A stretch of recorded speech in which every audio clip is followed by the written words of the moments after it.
Hello everyone. Let's continue with our practice set series of 1000 questions and 25 questions per day. This is day 7. Before we begin, take your pen and paper and do numbering from 1 to 25. Try to mark your answer before I tell you the right one and do not forget to mention your score in the comment section. The rule is that कि आप जो भी सवाल गलत करेंगे उसे आपको अपनी एक नोटबुक में लिखना है ताकि एग्जाम से पहले आप अपने सारे गलत सवालों को रिवाइज कर पाएं और एक कंफर्मिटी इंक्रीज करें अपने क्वेश्चंस में because when you will write your wrong questions that you have marked wrong that means that you are weak in that section और आपको बस वही रिवाइज करके अपना एग्जाम देने जाना है okay so let's begin with question number 1. प्रत्यक्ष एवं अप्रत्यक्ष सहयोग में अंतर स्पष्ट किया है. A. Kingsley Davis, B. Gillin एवं Gillin, C. MacIver and Page, D. H. M. Johnson. The correct answer is C. MacIver and Page. तो मैकाइवर एवं पेज ने सहयोग को निम्न दो भागों में बांटा है. तो वो दो भाग हैं हमारे प्रत्यक्ष और अप्रत्यक्ष. ठीक है, अब आपको पता होना चाहिए कि प्रत्यक्ष और अप्रत्यक्ष में अंतर क्या है. तो प्रत्यक्ष सहयोग से तात्पर्य है कि जब दो या दो से अधिक व्यक्ति अथवा समूह अपने उद्देश्यों के लिए सामान्य कार्य करते हैं तो वह हो जाता है हमारा प्रत्यक्ष सहयोग. और दूसरा है अप्रत्यक्ष, जब समाज के उद्देश्यों की पूर्ति के लिए सहयोग करने वाले लोग असामान्य या भिन्न प्रकार के कार्य करते हैं तो इसे अप्रत्यक्ष सहयोग कहते हैं. ठीक है, तो ये कॉन्सेप्ट हमारा दिया है मैकाइवर एवं पेज ने. तो ऑप्शन है सी. Question number 2.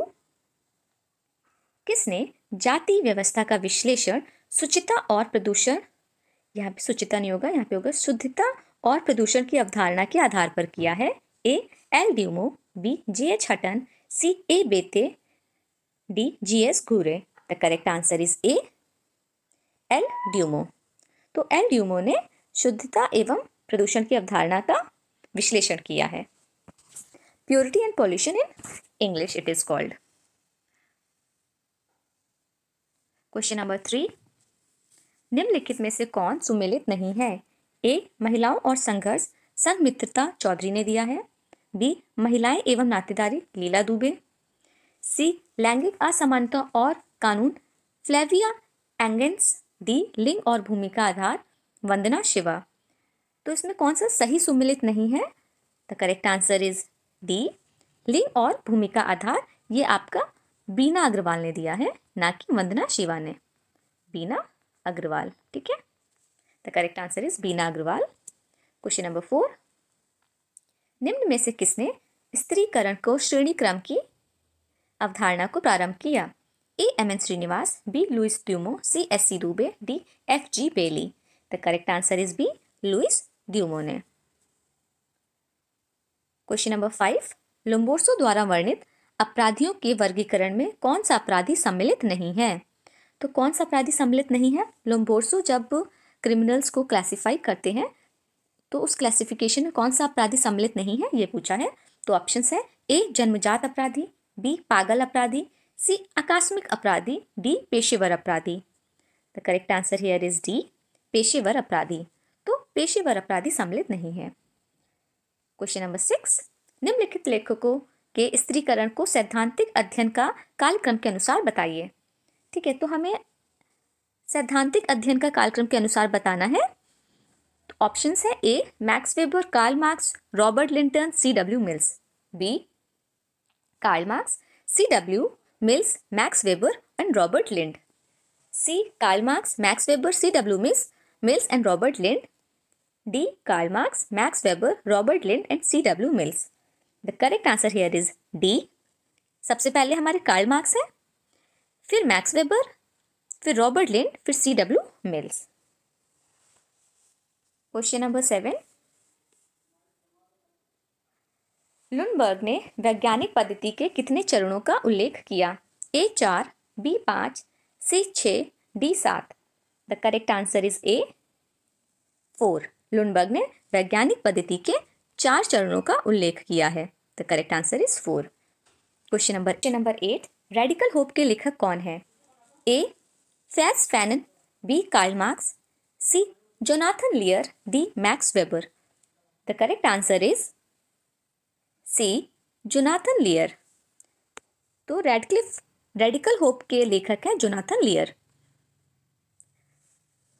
तो जोनाथन लियर की अन्य कृतियां जो कि काफी पॉपुलर हैं, उसमें से एक है a case for irony. A case for irony, ठीक है। और दूसरी इनकी बहुत ही पॉपुलर बुक है, that is on wisdom from illness. Wisdom from illness, ठीक है। The correct answer here is Jonathan लियर, जिनकी पुस्तक है रेडिकल होप, और उनकी अन्य कृतियां हैं अ lake for irony, wisdom for illness. Question number 9, बॉर्डियो के अनुसार हैबिटस डैश से संबंधित है। ए व्यक्ति के प्रतिदिन के अनुभव, बी व्यक्ति के ज्ञान के भंडार, सी व्यक्ति के खेत की संरचना एवं इतिहास, डी व्यक्ति की वर्ग स्थिति। The correct answer is C, व्यक्ति के खेत की संरचना एवं इतिहास। तो बोर्डियो के अनुसार हैबिटस व्यक्ति के खेत की संरचना एवं इतिहास से संबंधित है। क्वेश्चन नंबर 10, यदि रक्त संबंधियों का केंद्र पत्नियों के भारी स्तर से घिरा हुआ रहता है तो परिणामी समूह को डैश कहा जाता है। ऑप्शंस, ए विस्तृत परिवार, बी प्राथमिक परिवार, सी वैवाहिक परिवार, डी सजातीय परिवार। The correct answer is D, सजातीय परिवार। तो जब भी रक्त संबंधी केंद्र पत्नियों के भारी स्तर से घिरा हुआ रहता है उसे हम सजातीय परिवार कहते हैं। Okay, question number 11,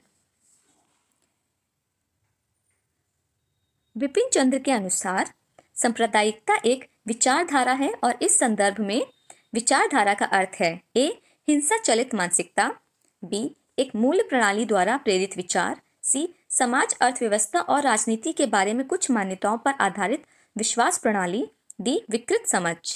the correct answer is C, समाज अर्थव्यवस्था और राजनीति के बारे में कुछ मान्यताएं और आधारित विश्वास प्रणाली। क्वेश्चन नंबर 12, गरीबी का कारण है ए अशिक्षा, बी जनसंख्या वृद्धि, सी बेरोजगारी, डी उपरोक्त सभी। The correct answer is D, उपरोक्त सभी। तो गरीबी का कारण अशिक्षा भी होता है, बेरोजगारी और जनसंख्या वृद्धि भी उसे कहीं ना कहीं इम्पैक्ट करती है, ठीक है। क्वेश्चन नंबर 13, ये सूची 1 को सूची 2 से मिलान करना है। तो है केंद्र परिधि, तो ओके, सो केंद्र परिधि, बी विवर्तित संवर्त समाज, सी केंद्र अर्थ परिधि, डी न्यायसिता। तो आप लोग इसे मैच कीजिए। सबसे पहले केंद्र परिधि, तो केंद्र परिधि दिया है हमारे ए.जी. Frank, AG. फ्रैंक। फिर है विवर्त संवर्त समाज, तो ये है हमारा गुरनार मिडाल का।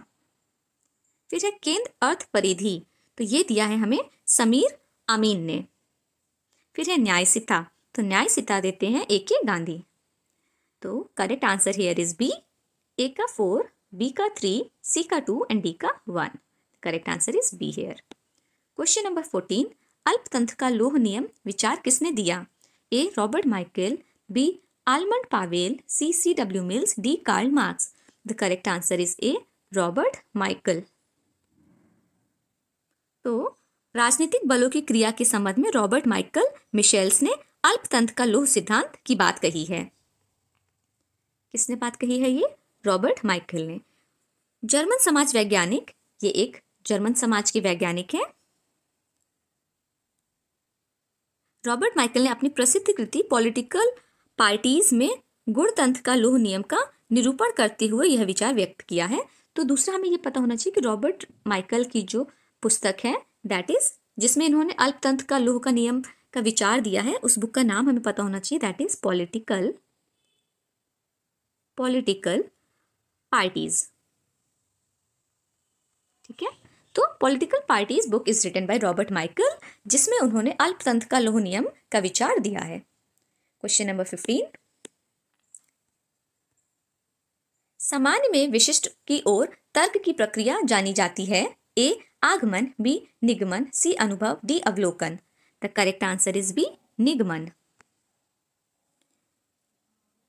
तो सामान्य से विशिष्ट की ओर तर्क की प्रक्रिया निगमन के रूप में जानी जाती है, जबकि विशिष्ट से सामान्य की ओर तर्क की प्रक्रिया को आगमन के रूप में जाना जाता है। ठीक है, आपको क्लियर हुआ ये? देखिए, जब कोई चीज कॉमन या साधारण या सामान्य, कॉमन से जब कोई चीज स्पेसिफिक, पर्टिकुलर या विशिष्ट, है ना, स्पेसिफिक, पर्टिकुलर या जब भी विशिष्ट की तरफ तर्क की प्रक्रिया चलेगी तो हम उसे निगमन कहेंगे, और जब भी विशिष्ट से सामान्य की तरफ की जो प्रक्रिया होती है उसको हम कहेंगे आगमन, आगम के रूप में जानी जाती है। ठीक है, सो हियर सामान्य से विशिष्ट पूछा, मतलब कॉमन से स्पेसिफिक पूछा, इसलिए the correct answer is B, निगमन। ओके, क्वेश्चन नंबर 16, किसने कहा है कि हम समिति के सदस्य होते हैं, संस्था के नहीं? Again this is very important कथन that has been asked multiple times कि हम समिति के सदस्य होते, संस्था के नहीं। ऑप्शंस हैं A F Ross, B MacIver तथा Page, C M N Srinivas, D McKim Marriott. The correct answer is B, MacIver तथा पेज। तो मैकाइवर तथा पेज का कहना है कि हम समिति के सदस्य होते हैं, संस्था के नहीं। इसे आप जरूर लिख लें। क्वेश्चन नंबर 17, सामाजिक गतिशीलता का वर्गीकरण क्षैतिज सामाजिक गतिशीलता एवं उद्दक सामाजिक गतिशीलता के रूप में किया है। A P A Sorokin, B Talcott Parsons, C Ogburn एवं Nimkoff, D A M Shah. The correct answer is B, Talcott Parsons. Question number 18, निम्नलिखित सामाजिक क्रिया के प्रकारों में कौन सा मैक्स वेबर से संबंधित नहीं है? ए उद्देश्य से जुड़ी विवेकशील क्रिया, बी तार्किक एवं अतार्किक क्रिया, सी मूल्यों से जुड़ी विवेकशील क्रिया, डी परंपरागत क्रिया। The correct answer is B, तार्किक एवं अतार्किक क्रिया। तो देखिए यहाँ पे उसने पूछा है कि संबंधित नहीं है, सामाजिक क्रिया के प्रकारों में कौन सा मैक्स वेबर से संबंधित नहीं है? राइट आंसर इज बी, तार्किक एवं अतार्किक क्रिया। बाकी की जो ए सी डी है, उद्देश्य से जुड़ी विवेकशील क्रिया, मूल्यों से जुड़ी विवेकशील क्रिया और परंपरागत क्रिया, ये तीनों ही मैक्स वेबर से संबंधित सामाजिक क्रिया के प्रकार हैं और तार्किक एवं अतार्किक क्रिया नहीं है। तो correct answer is B here.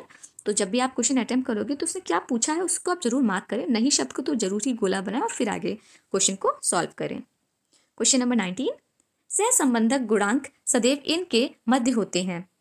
सहसंबंधक गुणांक पूछ रहा है। ए 1 और 2, बी 1 और 9, सी -1 और +1, डी 1 एवं 0। The correct answer is C, -1 और +1। ठीक है, क्वेश्चन नंबर 20, जनसंख्या का अनुकूलतम सिद्धांत किसने प्रतिपादित किया था? मैकाइवर तथा पेज, डी डाल्टन तथा कार्ल सैंडर्स, सी रेडमैन तथा मोरी, डी गिलिन तथा Gillin. The correct answer is B, Dalton तथा Karl Sanders. Question number 21, Henry Maine के अनुसार समाजों के बीच भेद का आधार क्या है? ए समानता प्राधिकरण नागरिकता, बी आंतरिक और यांत्रिक एकता, सी सामाजिक स्थिति और अनुबंध, डी समुदाय और संघर्ष। The correct answer is C, सामाजिक स्थिति और अनुबंध। क्वेश्चन नंबर 22, निम्नलिखित में से कौन सा अनुसंधान के चरणों का सही अनुक्रम है? 1 परिकल्पना का परीक्षण, 2 समस्या निरूपण, 3 नमूना अभिकल्पना, 4 साहित्य की समीक्षा। The correct answer is B. तो सबसे पहले है 2 हमारा समस्या निरूपण, फिर है हमारा साहित्य की समीक्षा, फिर आएगा हमारा नमूना अभिकल्पना, फिर परिकल्पना का परीक्षण, फिर हम आंकड़ों का विश्लेषण करते हैं। ठीक है, the correct answer is B here. Question number 23, प्रघटना शास्त्रीय अंतर व्यक्तिपरकता दर्शाता है। ए अंतःक्रिया के तरीके, बी आत्मनिरीक्षण के तरीके, सी व्यक्तियों से अंतःक्रिया के तरीके, डी तरीके जिसमें अर्थ व्यक्ति द्वारा अनुभव किया जाता है। The correct answer is see here, कि व्यक्तियों से अंतःक्रिया के तरीके।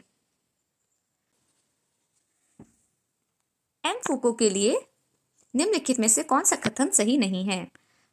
ए ज्ञान के उत्पादन द्वारा लोग दूसरों पर शासन करते हैं, बी ज्ञान व शक्ति का संबंध अभिजनों के षड्यंत्र के कारण होता है, सी ज्ञान का उच्चतम रूप अधिकतम शक्ति रखता है, डी ज्ञान शक्ति का सर्वदा प्रतिवाद होता है। तो देखिए, ज्ञान उच्चतम रूप अधिकतम शक्ति रखता है, बिल्कुल सही है। और इसमें ध्यान दीजिए, उन्होंने पूछा है कि एम फूको के अनुसार निम्नलिखित में से कौन सा कथन सही नहीं है। तो एम फूको के अनुसार पूछा है, तो सी तो है। फिर कह रहा है ज्ञान शक्ति का सर्वदा प्रतिवाद होता है, ये भी ठीक है, ये भी ठीक है। कह रहा है ज्ञान के उत्पादन द्वारा लोग दूसरों पर शासन करते हैं, हाँ बिल्कुल करते हैं। फिर कह रहा है ज्ञान व शक्ति का संबंध अभिजनों के षड्यंत्र के कारण होता है, ज्ञान व शक्ति का संबंध अभिजनों के षड्यंत्र के कारण होता है, ये बिल्कुल ही गलत है। तो एम.एन. फूको का कथन बी नहीं है, बाकी है। ठीक है। क्वेश्चन नंबर 25, भारतीय जाति व्यवस्था का ऊर्ध्वाधर व क्षैतिज एकात्मकता की अवधारणा किसने दी है? तो ये अवधारणा दी है हमारी A. S C. Dube, B. M N. Srinivas, C. L. Dumont, D. John Mencher. The correct answer is B. M N. Srinivas. So that's all for the day. Thank you so much for watching. Do not forget to mention your score in the comment section and keep revising, keep writing. Okay, all the best.